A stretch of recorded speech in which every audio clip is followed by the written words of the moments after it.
Olá, meus Bonjour mes amis, muito bom dia. Deus abençoe todos que Dieu vous bénisse tous e abençoe et qu'il vous bénisse vraiment, qu'il vous bénisse vraiment. É por isso C'est pour cela que nós estamos que nous sommes là, para que Ele pour qu'il vienne usar utiliser os nossos nos lábios lèvres para que você pour que vous possa puissiez compreender comprendre a palavra, sa parole, entender a palavra, comprendre sa parole, entender os conselhos, comprendre ses conseils, entender os pensamentos. comprendre ses pensées. E aí, sim, Et là, oui, uma vez você une fois entendendo que vous os comprenez les pensées de Dieu, você vai decidir, vous déciderez obviamente, évidemment pelo que é certo, vai ce qui est correct, vous ferez le bon choix, n'est-ce pas? se você tem Si vous avez la direction de Dieu para a sua vida, pour votre vie, a chance de você errar la chance de vous tromper est insignifiante dans vos choix parce que vous avez déjà la direction de Dieu pour vous. entende? Comprenez-vous? Isso é muito, isso é muito. C'est très grand. Então, Donc, preste atenção. faites attention. Eu vou repetir. Je vais répéter. Se você entender, Si vous comprenez la parole de Dieu, é porque Deus c'est parce que Dieu s'est révélé à vous. isso é muito glorioso, C'est glorieux, é magnífico. magnifique.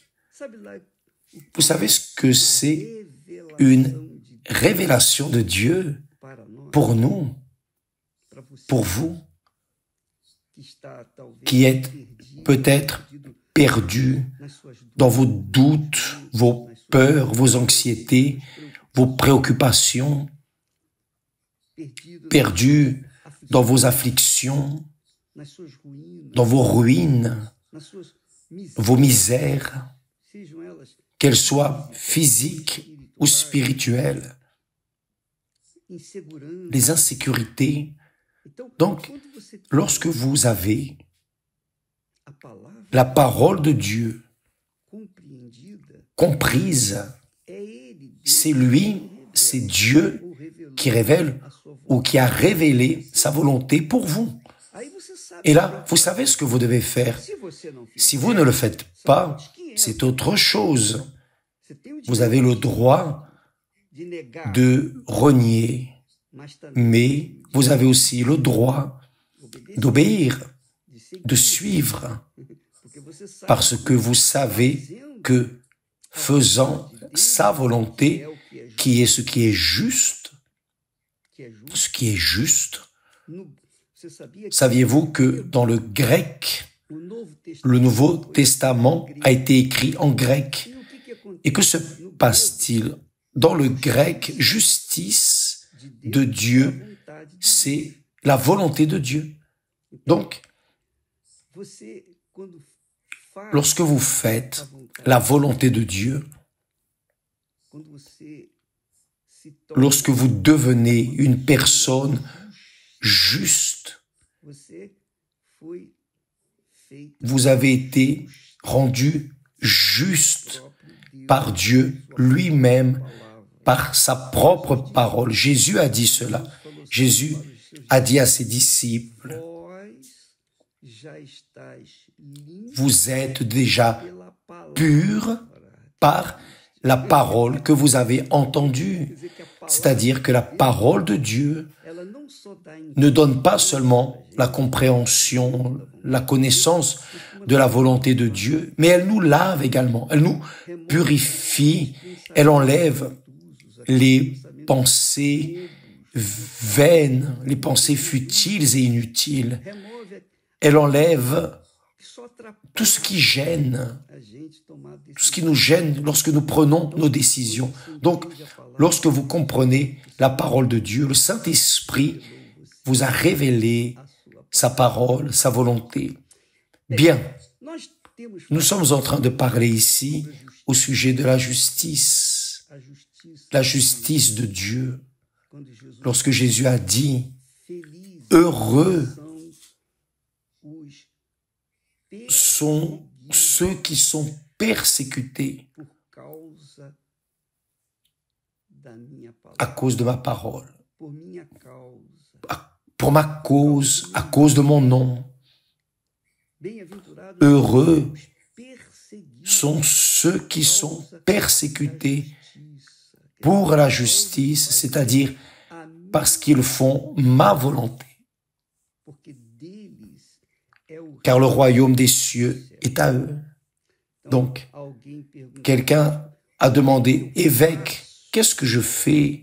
que eu Qu'est-ce que je fais pour avoir une rencontre avec Dieu? Bien, está c'est là la réponse. basta Il vous suffit dar uma guinada de de faire un demi-tour de 180 degrés, c'est-à-dire vous alliez dans la direction erronée, dans la direction de vos péchés, de vos injustices, de vos erreurs, de vos fautes et failles, aí você dá uma et là vous faites un demi-tour de 180 de 180 degrés et andando vous marchez maintenant dans la direction de ce qui est correct, juste, pur, do que é ímpio, de ce qui est intègre, do que é de ce correto, qui est correct, do que é verdade. de ce qui est véritable. Se você fizer Si vous faites cela nesse caminho sur ce chemin trilhar, que vous allez parcourir, que vous serez en train de parcourir, vous aurez de rencontres avec Jésus, vous connaîtrez Jésus. você vai conhecer Vous allez connaître celui qui nous justifie, que faz você qui ser uma nova. fait de vous une nouvelle créature. Aí você vai conhecer Et là, vous allez le connaître comme il est. não só Non seulement le connaître ouvido, parce que vous aurez entendu parler de lui, porque muitas parce que beaucoup de personnes ont beaucoup d'informations au sujet de Dieu, inclusive de y compris de Jésus, mais não conhecem. ils ne le connaissent pas. As pessoas têm Beaucoup de personnes ont de vastes connaissances du Saint-Esprit, não têm o Espírito. mais elles n'ont pas le Saint-Esprit. À quoi bon?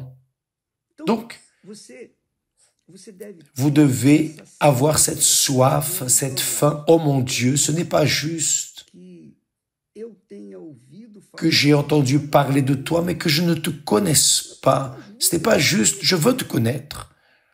Qual é o filho que fica Quel est le fils qui reste satisfait de ne pas connaître son père? Se eu sou teu Si je suis ton fils, je veux te connaître, n'est-ce pas? É Ce n'est pas vrai, oui ou non? Você vê Voyez par exemple que combien de personnes que são traumatizadas. Combien de personnes sont traumatisées Terem o referencial parce qu'elles n'ont pas la référence du père, de la mère, n'ont pas eu la connaissance, elles ne connaissent pas leurs parents. e as pessoas Et les crescem, personnes grandissent frustrées. mas quando as Mais quand les pessoas personnes conhecem, connaissent le Père, que ah, quelle merveille! imagine Deus, Imaginez Dieu. ele quer se Il veut se révéler para todos à os que tous ceux qui ont soif fome et faim de justice. e têm sede, fome de Et justiça. ont faim et soif de justice, ceux qui commencent à marcher dans la direction de la justice, de la volonté de Dieu, faisant ce qui est correct. Donc, par exemple, A senhora diz, la dame disait, eu fui mandado embora j'étais do meu renvoyé de mon travail da minha fé. à cause de ma foi en Jésus. Grâce à Dieu. Que maravilha. Quelle merveille. Então você, Donc, vous êtes heureuse. você Vous êtes heureuse. Pourquoi? porque você sofreu Parce que vous avez souffert pour la cause du Seigneur Jésus ou à cause du Seigneur Jésus. Então, Donc, esta é a c'est l'injustice que nós temos que nous passado devons todo passer, que nous passons, que tous les enfants de Dieu passent ici sur terre. Les disciples du Seigneur Jésus, ceux qui suivent le Seigneur Jésus, doivent souffrir les injustices. Doivent souffrir les injustices para que o Pai pour que le seja Père soit sanctifié, glorifié en eux. Então, Donc, quand une personne est sacrifiée sacrifiée, quand une personne est, disons, cruellement victime d'injustice, diffamée, outragée, malmenée à cause de Jésus, à cause de sa justice, parce qu'elle vit dans la vérité, y compris perdre l'emploi pour dire la vérité. Je dois mentir, alors je ne vais plus travailler là. Ah non, je dois me prostituer, alors je ne travaillerai plus là. Je dois plaire à mon chef, je dois dormir avec mon chef pour avoir un meilleur espace dans mon travail. Non, non, renvoyez-moi, je pars. Cela veut dire vivre dans la justice. Cela veut dire vivre dans la justice. Cela veut dire vivre dans la vérité. Cela veut dire aller dans la direction de Dieu, donc marcher, cheminer dans cette foi. Bien sûr, la personne sera persécutée, on va parler mal de vous, on va vous persécuter, dire que vous êtes fanatique. La première chose, le diable va trouver 1 million d'excuses pour que vous abandonniez. Mais, si réellement vous êtes dans la bonne direction, vous persévérez. Non, vous dites non, je ne vais pas me vendre pour avoir un profit maintenant, parce que dans l'éternité, je vais perdre. Donc, je préfère perdre maintenant pour la gagner, pour gagner là devant l'éternité. Donc, Jésus, mes amis, n'est pas une idée, une pensée. Jésus n'est pas une religion. Non. Jésus est le Seigneur et Sauveur. Il est celui qui nous rend justes devant Dieu. Donc, faisant ce qui est correct, cheminant en accord avec l'éthique, professionnalisme, en accord avec votre vérité, la vérité de Dieu, marchant en accord avec votre intégrité, caractère, vous pouvez être sûr que tôt ou tard, vous allez connaître le Seigneur Jésus. Et lorsque vous le connaîtrez, mes amis, c'est comme il dit, il n'y a plus qu'à se lancer. Donc, faites attention. Quand vous connaissez Jésus, il vous justifie, il vous rend juste. Et une fois que vous êtes justifié, une fois que vous êtes juste, alors vous avez la paix. La paix, vous savez, laissez-moi vous dire, l'individu va devant le juge, et le juge a la sentence entre ses mains. Sur le papier, il a le stylo entre les mains pour décréter la sentence, punition ou pardon. C'est lui qui décidera. Lorsque vous recevez le pardon, vous êtes pardonné, que se passe-t-il? Grâce à Dieu. Grâce à Dieu. Mon Dieu. Vous allez dormir en paix, vous allez manger en paix, vous allez vivre en paix, parce que vous ne devrez rien à personne. C'est ainsi que Jésus fait avec nous. Lorsqu'il nous rend justes, lorsque nous le rencontrons et qu'il nous pardonne, alors nous entrons dans un état de grâce, un état de paix, Par exemple, vous voulez savoir si vous êtes en communion avec Dieu, il vous suffit d'évaluer la paix qui est en vous. Ça ne sert à rien de dire « Ah, j'ai la paix », mais là en vous, vous savez qu'il n'y a pas de paix. Donc, si vous n'avez pas de paix, c'est parce que vous n'êtes pas pardonné. Si vous mourrez dans ce doute, vous allez en enfer. Parce que vous n'avez pas été pardonné, vous allez dans la prison de l'enfer. Maintenant, si vous mourrez dans cette situation, si nous mourons en paix ainsi, sans culpabilité devant Dieu, alors nous n'allons pas mourir, nous allons nous endormir et être promus jusqu'à la présence de Dieu. Donc, vous qui avez souffert, gémi à cause des injustices que vous souffrez, mais des injustices parce que vous demeurez juste, vous demeurez fidèle, vous demeurez en accord avec la parole de Dieu, la volonté de Dieu. Alors, on peut vous accuser, on peut vous diffamer, on peut faire ce qu'on veut. On ne touchera pas votre paix sera en vous, car c'est le Saint-Esprit, c'est l'Esprit de la paix en vous. L'apôtre Paul arrive au point de dire, il dit ainsi, quand la personne est juste devant Dieu, voyez, faites attention, quand la personne a sa conscience lavée, pure, qu'elle est en paix avec elle-même et par-dessus tout avec Dieu, alors elle n'a rien à craindre, parce qu'elle marche la tête haute. Donc, l'apôtre Paul, dirigé par le Saint-Esprit, dit, il pose la question, qui accusera les élus de Dieu?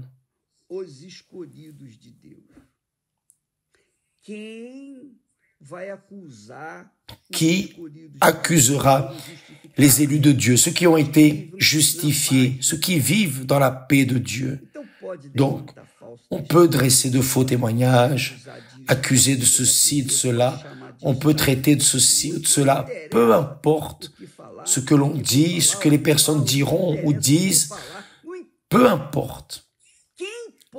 Qui peut dire quelque chose contre ceux qui ont été élus de Dieu et qui sont en paix avec lui, qui ont eu une rencontre avec Dieu, sont nés de Dieu, sont nés du Saint-Esprit, ont la paix de Dieu. Donc, ceux qui accusent, ceux qui maudissent, qui lancent des plaies, ceux qui maudissent, etc., les pauvres, ils ne savent pas l'enfer qui les attend. Parce que si Dieu nous a choisis, si Dieu vous a choisi, vous êtes en paix, alors on peut faire ce qu'on veut comme injustice. Vous allez demeurer dans cette paix pour toujours. Dès l'instant où vous continuez à vivre dans votre intégrité. Donc Paul dit, qui accusera les élus de Dieu? Les élus de Dieu. C'est Dieu qui justifie. Si Dieu pardonne, si Dieu a pardonné, s'ils sont pardonnés, qui les accusera? C'est ce qui est arrivé dans le passé. Lorsque les Juifs rebelles se sont dressés contre Moïse, et Dieu lui-même a défendu Moïse. Oh, avec les prophètes, je parle à travers les rêves, les visions, mais avec Moïse, je parle personnellement. Et vous parlez mal de lui. Vous ne craignez pas, non?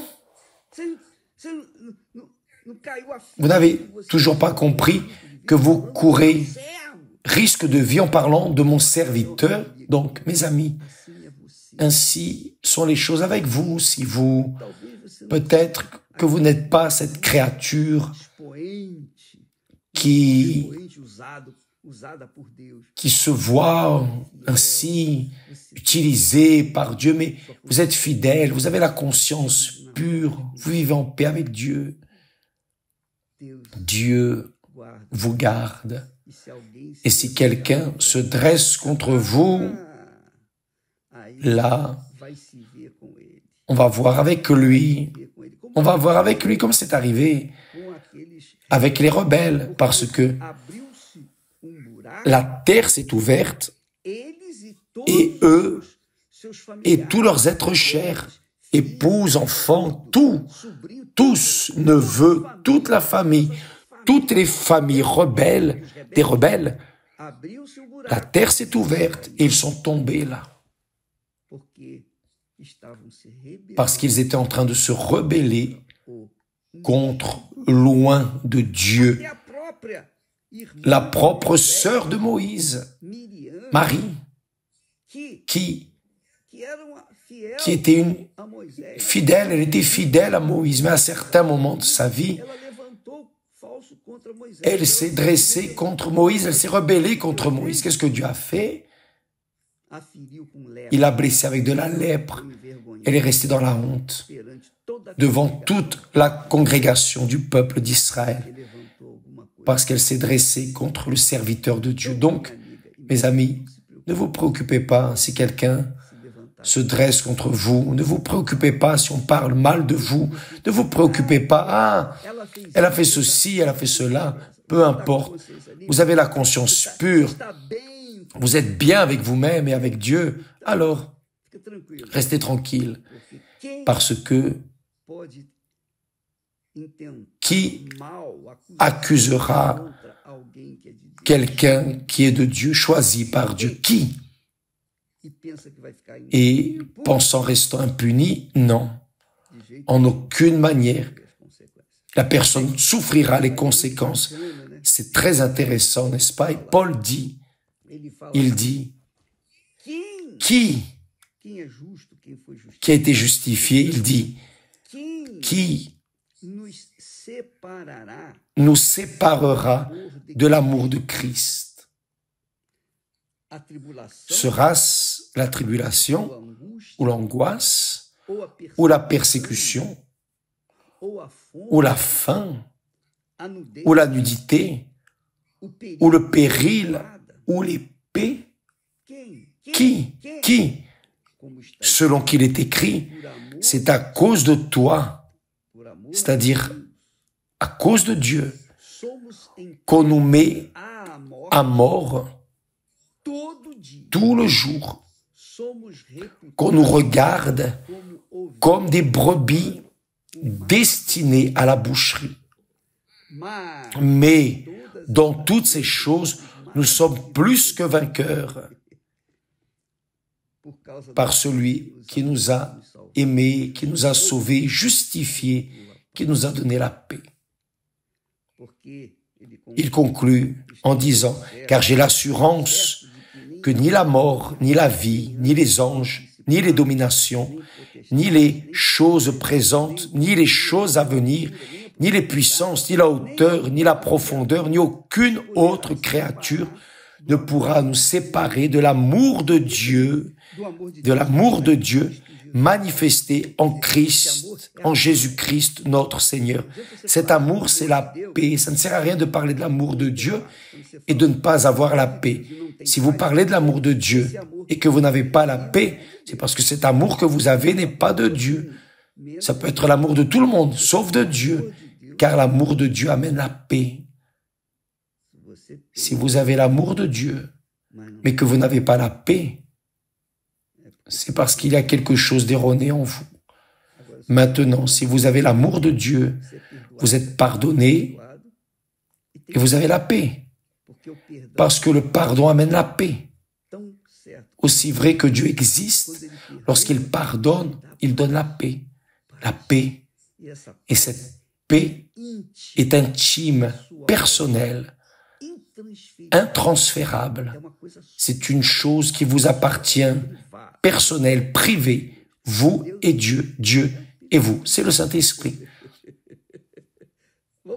Nous allons parler plus à ce sujet demain. Que Dieu vous bénisse aujourd'hui. Aujourd'hui, nous aurons la Sainte Seine pour la famille de Dieu, pour les parents de Dieu, pour les enfants de Dieu. La Sainte Seine est une communion intime de la famille de Dieu. Quand Jésus a fait la Sainte Seine, seuls les disciples ont participé. Bien sûr. Il y avait aussi Judas, mais Judas avait été avec lui pendant tout son ministère. Il était là. Mais à l'heure de la Sainte Seine, il a été révélé. Donc, Você, amiga, mes amis, que quer vous qui voulez avoir une communion intime avec Dieu, la Sainte Seine est excelente une excellente opportunité parce que vous allez colocar sua mettre votre vie sur l'autel, vous allez renouveler vos vœux avec lui. C'est pour cela que Jésus a dit, quem não comer da celui qui ne mange pas ma chair et ne boit pas mon sang tem parte de mim. ne m'appartient pas. Donc, dans toutes les églises universelles, la Sainte Seine Talvez peut être de la réconciliation avec Dieu. Que Dieu vous bénisse tous et à demain au nom du Seigneur Jésus. Grâce à Dieu.